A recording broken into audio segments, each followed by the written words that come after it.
Salut tout le monde. Allez, c'est reparti. On va monter un autre petit type de nymphe pour pêcher dans des conditions assez spécifiques ou des lieux quand même assez spécifiques. Donc c'est la petite nymphe patate. Alors je l'appelle patate simplement dû à un matériau qu'on utilise dessus. C'est pour ça que je l'appelle patate. Donc cette petite nymphe fusiforme et longiforme, elle va avoir une pénétration dans l'eau qui va être assez rapide, mais moins lourde qu'une nymphe avec une bille tungstène, comme ce type de nymphe là. Voilà, ce type de nymphe là, c'est nymphe tungstène, ça descend très très vite dans l'eau et toujours la tête la première. Donc ça va plutôt descendre à plat et ça va virevolter dans les courants, ça va plus nager. Donc comme cette petite nymphe légère quand même, qui est un peu plus légère parce qu'elle sera lestée qu'avec du plomb, avec un nombre de tours par rapport à vos rivières, par rapport à vos courants. Et cette petite nymphe légère va me permettre de pêcher surtout dans des moments d'étiage. Moments d'été, donc voilà, ou dans des lieux où le courant va très très doucement. Où on a des grands plats, des grands lisses. Et ces grands plats, grands lisses, et bien ça, je me servirai comme nymphe de fond. Et au-dessus, je mettrai une sèche pour mettre un bouchon. Donc je pêcherai en sèche-nymphe, si vous préférez. Et aussi, bien sûr, quand vous allez avoir des rivières un peu granitiques, pas granitiques, mais calcaires, où on voit facilement le poisson, où on le distingue de facilement. Et c'est une nymphe qui va pas trop claquer l'eau, parce que je vous dis, elle n'est pas compacte, ça ne va pas faire un pouf, ça va faire un tout petit poc. Et ça permettra de ne pas faire fuir les nymphes, pas de faire fuir le poisson, pardon. Et ça vous permettra de pêcher en nymphe à vue. Alors bien sûr, les couleurs qu'on va utiliser aujourd'hui, ce sera à vous de les adapter par rapport à votre rivière. Et surtout aussi, le lestage, de l'adapter par rapport, encore une fois, à votre lieu de pêche. Parce que c'est pas une science, c'est simplement, il faut s'adapter, toujours s'adapter, s'adapter, s'adapter. Et bien sûr, beaucoup d'observations, beaucoup de choses comme ça qui va nous permettre de prendre du poisson. Alors, pour la montée, c'est tout simple, on va décomposer, hop, je recule, on décompose le matériel ensemble. Alors, tout simplement, on va commencer par l'hameçon. L'hameçon, je prends du 501 Akita, pardon.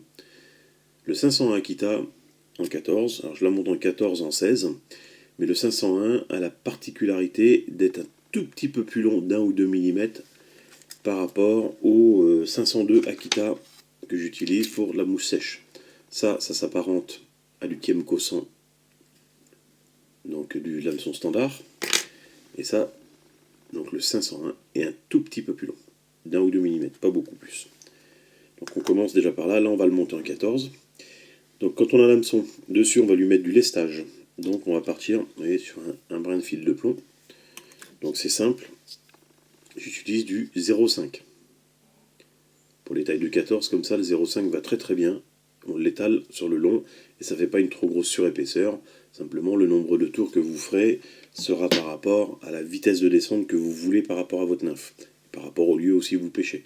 Parce qu'une nymphe qui va descendre très vite et qui va gratter très vite le fond n'est peut-être pas meilleure dans des périodes d'étiage où on va pêcher entre deux eaux. Donc il faudra lester par rapport à votre lieu de pêche. Donc on a mis le dessous. Maintenant les cercles. Bon comme d'habitude. Voilà, pelle de Limousin. Donc un pelle de Limousin, par d'eau. Alors là c'est un gris cendré. Voilà, il l'appelle gris cendré. Là-dessus, on va lui mettre à suivre un petit fil de cuivre. Donc le marron, vous pouvez voir là. Avant tout, fil de montage, excusez-moi. Donc on va rester sur un ultratrite 70 deniers, fil blanc. Blanc classique. Ça suffit. C'est pour simplement préserver les couleurs en dessous. Donc préserver le jaune. Donc pour redonner de l'éclat à cette couleur-là. Et puis qu'elle reste jaune comme on le veut, quoi. Donc le blanc est très bien pour ça. Donc quand on a notre fil de montage au-dessus, comme j'ai dit, on va avoir en cerclage notre petite fil marron weir. Donc là c'est couleur lit 20. Donc c'est weir comme ils disent. Voilà. Le spot orange, on va le faire. Là, en l'occurrence, j'ai pris un Vevus orange en 12-0 pour faire le spot. Le petit spot noir, donc l'opercule, on le fait. Moi, j'utilise de la Black Magic de chez Gulf. Et pour recouvrir le tout, et que ça se tienne bien fortement, j'utilise de la laser liquide qui va très très bien pour éviter de surcharger la nymphe. Et l'élément principal que j'appelle la patate, c'est simplement, voilà, plein de fibres. Et il y en a des rouges, il y en a du jaune, il y en a du marron, il y en a du vert. Alors tout simplement, quand vous allez acheter vos patates, pensez à garder vos filets et récupérer les grandes fibres plastiques comme ça, parce que c'est du propylène, je vais réussir à le dire. Donc si j'arrive pas à le dire, c'est pas grave, hein, vous regarderez en quoi c'est fait. En tout cas, c'est des petites matières de fibres plastiques très fines, ça ressemble un peu à du raffia. Mais c'est pas du raffia. Hein. Et vous voyez, comme c'est un peu transparent, on met du fil blanc pour préserver. Alors si vous voulez les rendre un peu plus foncés, vous mettez un petit fil beige en dessous, vous mettez un petit fil marron, vous mettez un petit fil rouge, vous allez voir, vous allez changer vos couleurs. Encore une fois, les fils de montage de fond permettent de changer différents types de couleurs et de vous adapter par rapport à votre lieu de pêche.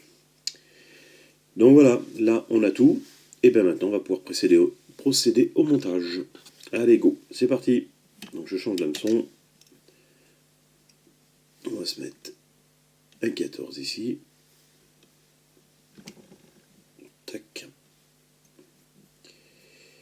Là on va prendre l'autre fil de plomb. Donc vous en coupez un bon petit 10 cm. Vous commencez par l'arrière, vous le tenez bien fort. Et là, hop là. Et là on serre. Et là on fait au nombre de tours. Là on a 1, 2, 3, 4. Pour ma part, ça sera 10 tours. Ici, j'ai un petit scalpel type modélisme. Donc c'est ce qui me sert aussi, les petits scalpels modélistes, c'est ce qui me sert aussi à faire le porte-aiguille. J'en ai deux, chez Action, ça coûte que dalle. Donc voilà, donc ici, petit scalpel, et je viens couper mon plomb pour éviter de faire une surépaisseur. Tac. Et je vais faire pareil sur la base arrière.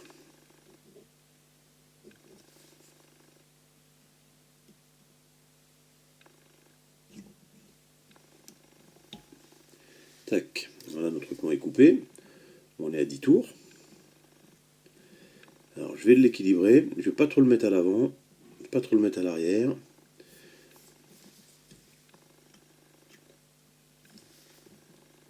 Voilà, on est un tout petit peu plus sur l'avant que sur l'arrière.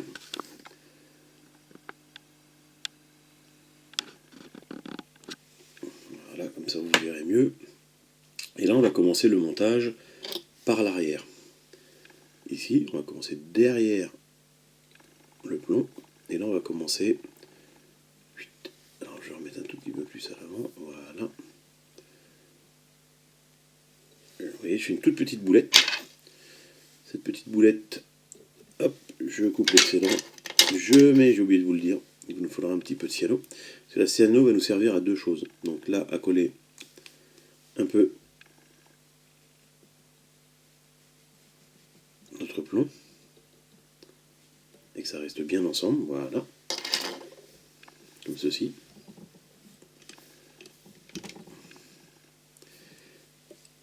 Et là, on va mettre nos fibres de pelle. Un petit paquet, ça va bien.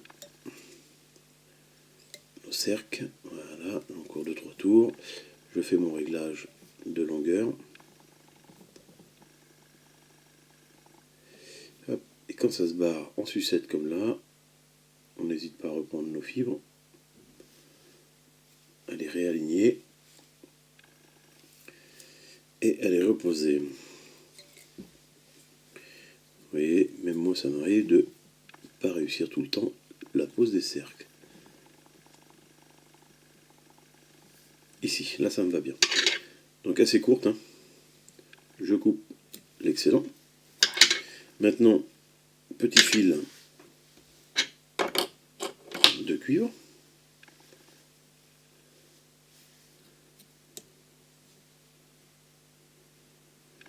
Et en même temps, vous avez vu, hop, je vais tout de suite derrière le plomb et je fais 3-4 tours pour commencer à grossir mon corps. Je reviens en spire non jointive rapidement vers l'arrière pour ne pas faire de surépaisseur au niveau de l'arrière. Ici, j'ai pris un morceau de fibre de raffia, enfin de raffia, j'appelle ça raffia, mais c'est de la patate. Je coince ma fibre dedans, hop, je fais 3-4 tours, et là je reviens en spire jointive, et là je commence à dresser ce corps. Donc je vais dedans aussi. Vous avez vu, je serre pas tout, hein, mais je serre doucement. Là. Je vais essayer de bloquer vers l'avant, parce que quand vous allez mettre votre fil dedans, ça va écarter les fibres, et ça va pousser la tête vers l'avant. Donc on vient bloquer à l'avant, et là on revient hop, vers l'arrière. Et là le but c'est de tout couvrir en faisant un montage conique.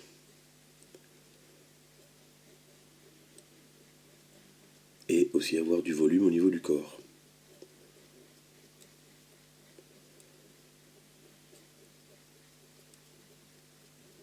Allez, allez, allez. Donc ça fait faire plusieurs tours. Donc de temps en temps, pensez à détwister votre fil.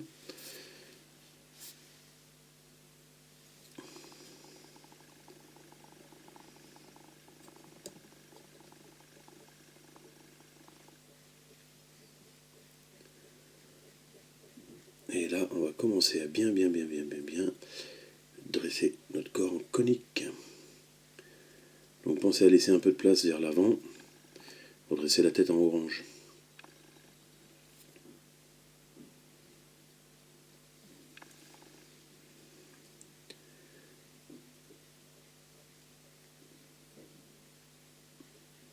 Allez, tac, on va s'arrêter là. Alors pour éviter que votre fil glisse le temps que vous faites votre truc, comme d'hab, petite pointe de ciseau rapide, ça colle le fil. Et là, on commence à enrouler en spire, bien jointive, bien l'une sur l'autre, pour bien faire ressortir la couleur et faire notre épaisseur comme il faut. Si vous avez vu, votre fil se divise à plat. S'il ne se divise pas à plat, c'est pas grave. Vous mettez bien en spire, bien jointive. Pas laisser d'espace pour éviter que ça fasse des aspérités, que ça fasse pas beau après. Tac, arrivé là, on bloque le tout. Donc on tend bien le raffia, on bloque tout. Le petit ciseau qui va bien.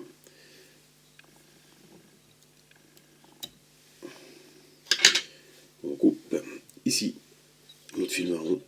Et là, on spire non jointive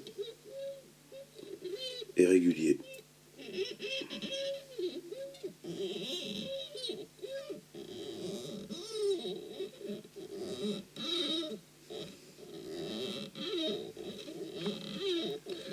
Deux tours au même endroit, trois tours au même endroit, on bloque avec le fil de montage. Et voilà. Ici, on coupe l'excédent. Maintenant, on va prendre notre fil orange. On va faire un démarrage derrière, l'œillet. Hop, je laisse s'emmêler mes deux fils de montage pour justement maintenant supprimer le fil de montage principal et finir ma tête en orange. Et là, on va dresser notre tête. Et vous avez vu, je vais tout de suite sur la base arrière ici. Parce que vous allez voir que votre fil va avoir tendance à glisser vers l'avant. Vous allez dresser votre tête. Et si vous concentrez tout au même endroit, c'est pas bon.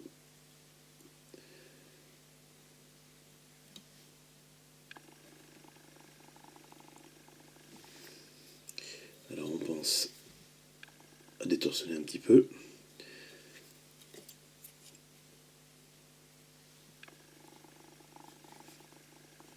Oups là, le vilain.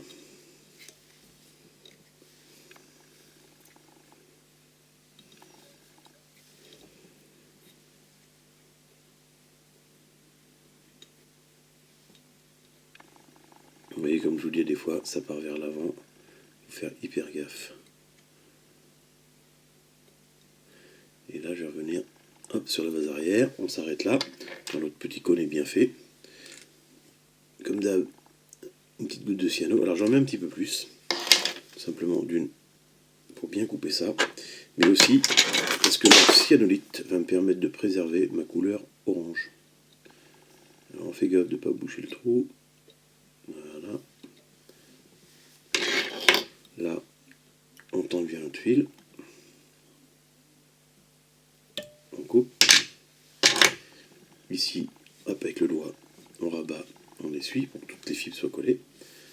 Donc là déjà, notre petite nymphe est presque finie. Maintenant on va y mettre du duvet, mais comme je vous ai déjà dit, on fait attention que ça ne colle plus. La résine a tendance à faire réagir, à faire cristalliser l'UV. Donc la glu, attention, quand vous mélangez avec la résine, c'est pas top. Donc là, on vient bien en étaler partout. Alors il y en a qui n'aimeront pas la liquide, parce qu'il faut bien savoir la manier, elle est très chiante à manier, hein. Je vous dis pas le contraire.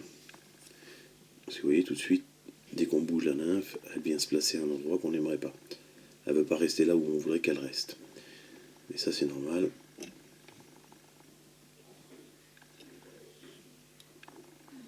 C'est à vous de bien l'étaler.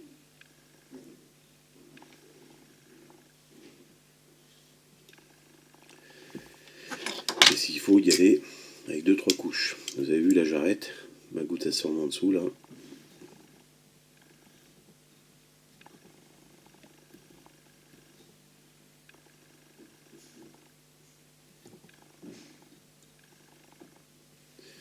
Le but est de bien promener sa goutte. Hop là.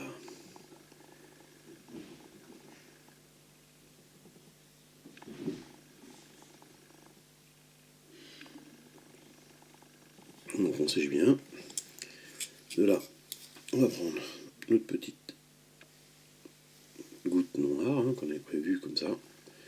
Et là on pose dessus. Hop, le surplus noir on l'enlève. Et on vient étaler l'opercule en ovale. Comme ceci. Et là, on sèche une dernière fois. Et notre petite nymphe va être terminée. Alors on a tendance, dans ce principe-là, quand on met de la liquide et tout, vous avez vu, on vient facilement vers l'œillet. Donc on a tendance à facilement boucher l'œillet. Mais ça, une petite aiguille au bord de l'eau. Ou après le montage. Et hop, ça se débouche tout seul.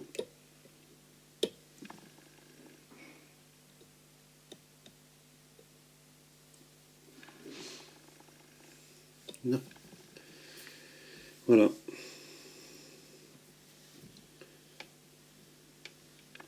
Donc petite nymphe, très très simple à monter. Alors, le petit point noir, c'était une petite tache de saleté. Donc très très simple à monter, pêchante. Après, vous pouvez faire des têtes noires, vous pouvez faire des têtes vertes, vous pouvez faire des têtes comme vous voulez, de la couleur que vous voulez. Ça, je vous dis, c'est à vous de vous adapter par rapport au lieu où vous pêchez et de la façon dont vous voulez pêcher. Là, c'est juste un principe de montage que je vous donne et d'adaptation par rapport à des eaux d'étiage ou par rapport à des eaux lentes ou des courants, des grands plats, des grands lisses. Ça permet avec ces genres de petites nymphes de prospecter partout. Allez, bon montage à tous.